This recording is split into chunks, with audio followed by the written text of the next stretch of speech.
साहित्यिक सचेतना समूह के सभी आदरणीय सदस्यों को मेरा प्रणाम। आज हम बात करेंगे इतने बड़े महापर्व महाकुंभ पर। कुंभ मेला आस्था और भक्ति का महापर्व है जो हमें ईश्वर से जोड़ता है। कुंभ मेला केवल एक आयोजन नहीं है, बल्कि यह हमारे आध्यात्मिक और सांस्कृतिक धरोहर का उत्सव है। आज देखिए, महाकुंभ में संगम तट पर सनातन संस्कृति की अनुपम छटा बिखरी हुई है।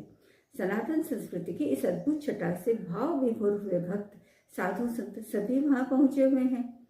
महाकुंभ में दुनिया भर से लोग इकट्ठा होते हैं, भले ही उनकी संस्कृति कुछ अलग हो। महाकुंभ का आयोजन केवल धार्मिक दृष्टिकोण से महत्वपूर्ण है ऐसा नहीं है, बल्कि यह एक सांस्कृतिक और सामाजिक संदर्भ में भी एकता का प्रतीक है। इस विशाल धार्मिक आयोजन में सम्मिलित हो हम इस आयोजन की व्यापकता साक्षात देख सकते हैं। यह एक अद्भुत आयोजन है और पूरे विश्व में एकता का संदेश दे रहा है। त्रिवेणी संगम में स्नान कर लोग पुण्य प्राप्त कर रहे हैं और जाने अनजाने किए गए पापों का प्रायश्चित भी कर रहे हैं। अब ये तो जाने कि महाकुंभ होता क्या है।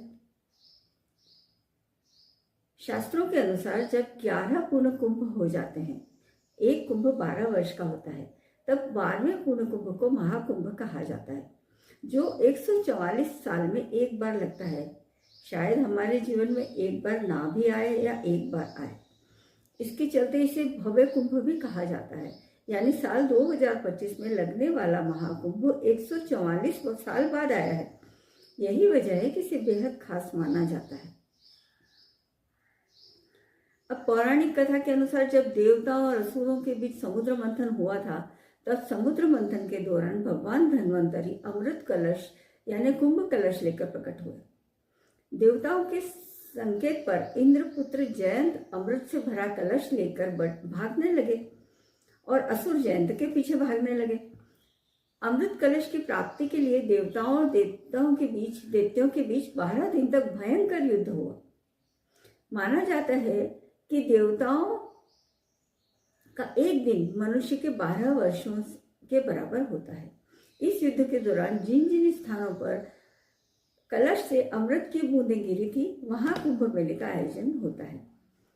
अमृत की इन बूंदों को हम इस तरह देख सकते हैं कि ये 4 जगह पर गिरी थी: प्रयागराज, हरिद्वार, उज्जैन और नासिक। इन 4 स्थानों पर कुंभ मेले का आयोजन किया जाता है। यह स्थान त्रिवेणी संगम भी है। इतने बड़े मेले का आयोजन और भक्तगणों के रहने खाने का इंतजाम, नागा साधु, अलग अलग अखाड़े का आकर्षण, सब कितना अचंभित करने वाला है। यह हमारे देश भारत भूमि में ही हो सकता है।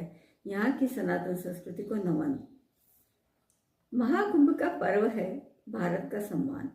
महाकुंभ का पर्व है भारत का सम्मान। संत सनातन के यहाँ करते पावन स्नान। धर्म ध्वजा फहरा रहे, धर्म ध्वजा फहरा रहे, डुबकी सभी लगा रहे, डुबकी सभी लगा रहे, कर देवों का ध्यान। धन्यवाद। अगर आपको मेरा वीडियो पसंद आया हो, लाइक शेयर सब्सक्राइब करना ना भूलें।